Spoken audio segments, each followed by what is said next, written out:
আমি সেদিন পড়ে গিয়েছিলাম, আপনারা কষ্ট পেয়েছেন, দেখেছেন, তাই না? আমাকে যদি আল্লাহ নিয়ে যেতে চাইতেন সেদিন আজকে কি দাঁড়াইতে পারতাম? তো আল্লাহ যে আমাকে শ্বাসগুলা বাড়াই দিলেন, আমার এখন কোনো দায়িত্ব নাই? আমার আল্লাহর কাছে আমার চাওয়া আমি যেন বিছনায় পড়ে মারা না যায়। আল্লাহ যেন আমাকে চালু রেখে, দৌড়ের উপর রেখে, মানুষের কল্যাণের সংগ্রামের উপর রেখে আল্লাহ যেন দুনিয়া থেকে আমাকে শহীদ হিসাবে কবুল করেন। যদি আল্লাহ তার গোলামের প্রতি এই মেহেরবানি করেন, তাহলে এই গোলামের প্রতি এটি হবে আল্লাহ তাআলার সবচেয়ে বড় মেহেরবানি। বক্তব্য পেশ করবেন বাংলাদেশ জামাত ইসলামীর সম্মানিত আমিরে জামাত, বাংলাদেশের 18 কোটি মুক্তি পাগল মানুষের প্রিয় নেতা, জনতার নেতা, আমাদের প্রিয় নেতা, জননেতা জনাব ডাক্তার শফিকুর রহমান। এ পর্যায়ে আমাদের উদ্দেশ্যে বক্তব্য রাখবেন আমিরে জামাত ডাক্তার শফিকুর রহমান। দেখছি আসসালামু আলাইকুম ওয়া রাহমাতুল্লাহ। মাশাআল্লাহ মাশাআল্লাহ।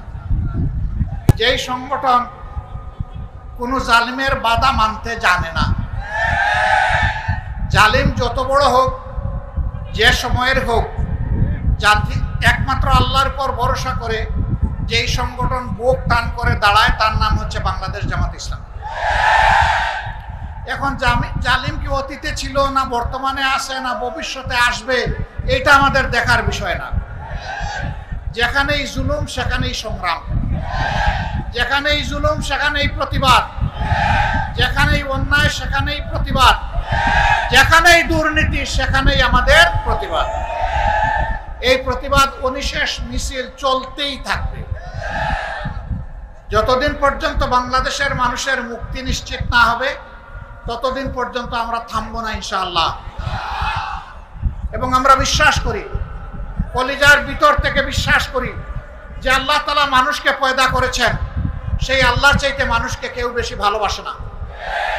সেই ভালোবাসার আল্লাহ, মহান আল্লাহ মানব জাতির জন্য যে বিধান দিয়েছেন এটি শ্রেষ্ঠতম বিধান। এটি হচ্ছে আল কোরআন। যে নেতৃত্ব দিয়েছেন তিনি হচ্ছেন নবী মুহাম্মদুর রাসূলুল্লাহ সাল্লাল্লাহু আলাইহি সাল্লাম। এই পথ ধরেই বাংলাদেশের জনগণের তথা বিশ্ববাসীর মুক্তি আসবে ইনশাআল্লাহ। আমাদের ভাই সেই লড়াই সংগ্রামের একজন যোদ্ধা ছিলেন। মহান রবের দরবারে দোয়া করে, ও রব, আমার এই ভাইটাকে তুমি শহীদ হিসাবে কবুল করো। তার অপূর্ণাঙ্গ যে স্বপ্ন, এটা বাস্তবায়ন করার তৌফিক আমাদের সবাইকে দান।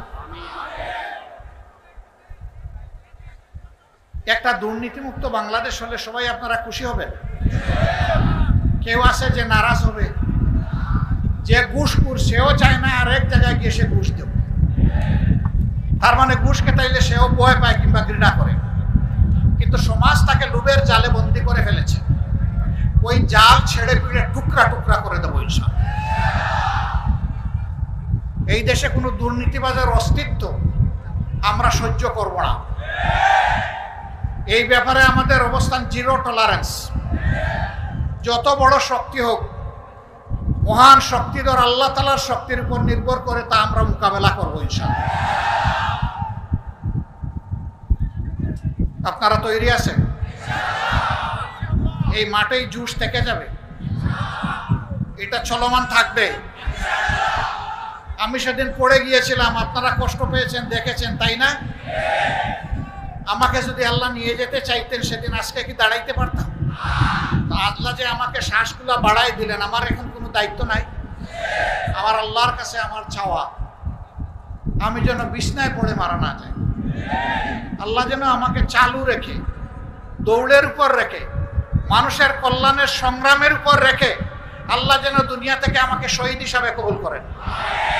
যদি আল্লাহ তার গোলামের প্রতি এই মেহেরবানি করেন, তাহলে এই গোলামের প্রতি এটি হবে আল্লাহ তাআলার সবচেয়ে বড় মেহেরবানি। আপনারা আমার জন্য দোয়া করবেন, আমার সঙ্গী সাথীদের জন্য দোয়া করবেন। কেন্দ্রে যারা সিদ্ধান্ত গ্রহণ করেন, আল্লাহ যেন তাদের সকলকে হেফাজতে রাখেন। আল্লাহ যেন তাদেরকে সুস্বাস্থ্য দান করেন। জাতির কল্যাণ চিন্তা করার মতো মগজ এবং হৃদয় যেন আল্লাহ তাদেরকে দান করেন। আমাদের কোনো ভুল সিদ্ধান্তের কারণে জাতি যেন ক্ষতিগ্রস্ত না হয়। আমরা যেন জাতির মালিক হওয়ার চেষ্টা না করি, বরঞ্চ জাতির সেবক হয়ে মানুষের পা ধোয়ানোর সুযোগ যেন আমরা পাই। আল্লাহ যেন সেই সুযোগটা মেহেরবানি করে আমাদেরকে দান করেন। সম্মানিত ভাইয়েরা, এটা কোনো জনসভা নয়, এসেছি আমরা দোয়া করতে। আর একটা হৃদয় বিদারক, আর একটা কষ্টের মেসেজ নিয়ে এসেছি। আপনারা জানেন গতকাল ঢাকার উত্তরায় একটা সামরিক প্রশিক্ষণ বিমান বিধ্বস্ত হয় মাইলস্টোন স্কুল অ্যান্ড কলেজের উপরে। সেখানে এ পর্যন্ত ডিক্লেয়ার্ড যারা দুনিয়া থেকে বিদায় নিয়েছেন তাদের সংখ্যা 27 বলা হচ্ছে, বাট আমি এটা বিশ্বাস করি না। আমার ধারণা এবং বিশ্বাস এ সংখ্যা তার চেয়ে বেশি। হয়তো একদিন আমরা জানবো ইনশাল্লাহ। তারা তাদের মা বাবার বুকের খাঁচা ভেঙে তারা চলে গেছে। এই সন্তানরা আর তাদের মায়ের বুকে বাবার বুকে আর ফিরে আসবে না। তারা হয়তো কবরের বুকে আশ্রয় নেবে। আমরা দোয়া করি আল্লাহ তাদেরকেও শহীদ হিসাবে করুন। তাদের মা বাবার হৃদয়ে আল্লাহ তাআলা প্রশান্তির হাত, তার কুদরতের হাত বুলায় দিন। এই শোক কেটে ওঠার তৌফিক দান করুন।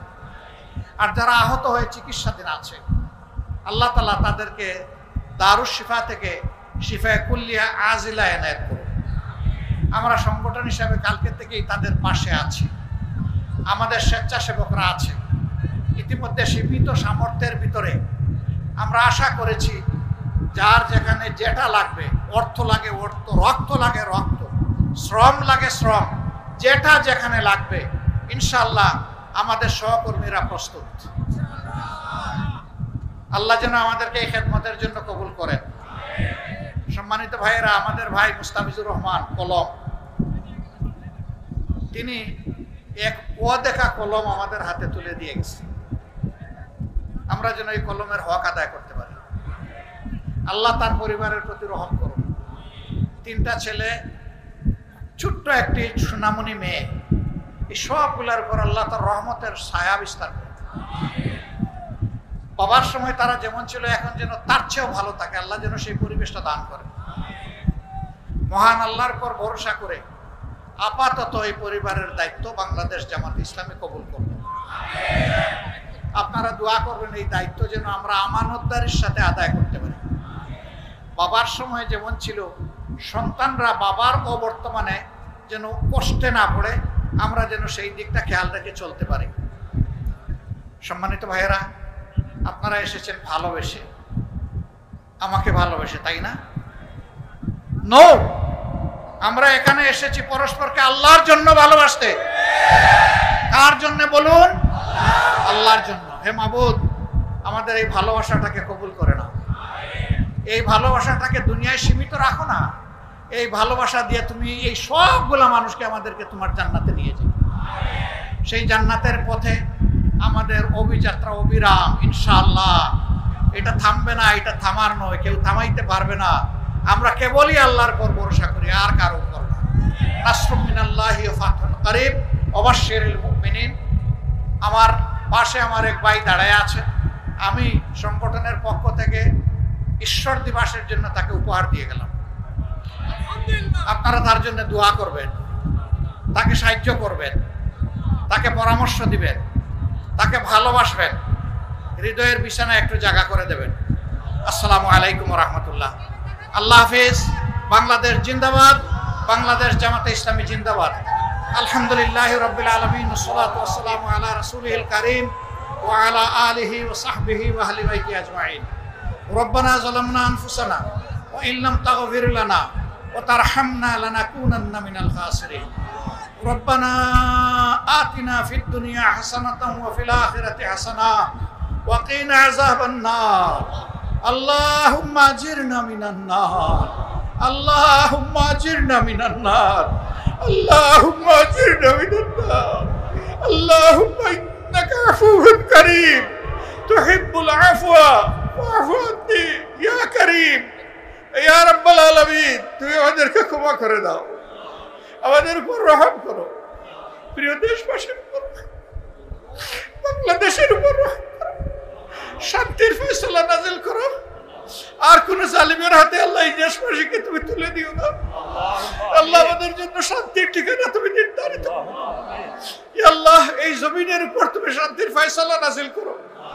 ইয়া আল্লাহ, মানুষের মুক্তির এই লড়াই আল্লাহ তোমার পছন্দের আলোকে আমরা যেন চালিয়ে যেতে পারি, আমাদেরকে তৌফিক দান করো।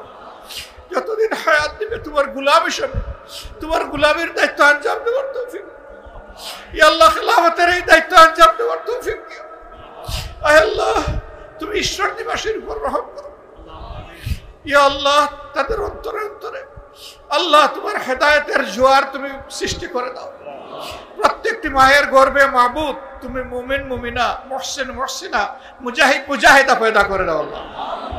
আল্লাহ ফুলের বাগানের মতো ভরে দাও আল্লাহ। ইয়া রাব্বুল আলামিন, কার কাছে আর চাইবো তুমি ছাড়া? তুমি যে লা শারীকা লাক, তুমি যে একমাত্র মালিক। আল্লাহ তুমি আমাদেরকে ফিরিয়ে দিও না, আমার ডাক কবুল করো। তাকাব্বাল মিন্না ইন্নাকা আনতাস সামিউল আলিম ওয়া তুব আলাইনা ইয়া মাওলানা ইন্নাকা আনতাত তাওয়াব। সুবহান রাব্বিকা রাব্বিল ইজ্জাতি আম্মা ইয়াসিফুন ওয়া সালামুন আলাল মুরসালিন ওয়ালহামদুলিল্লাহ।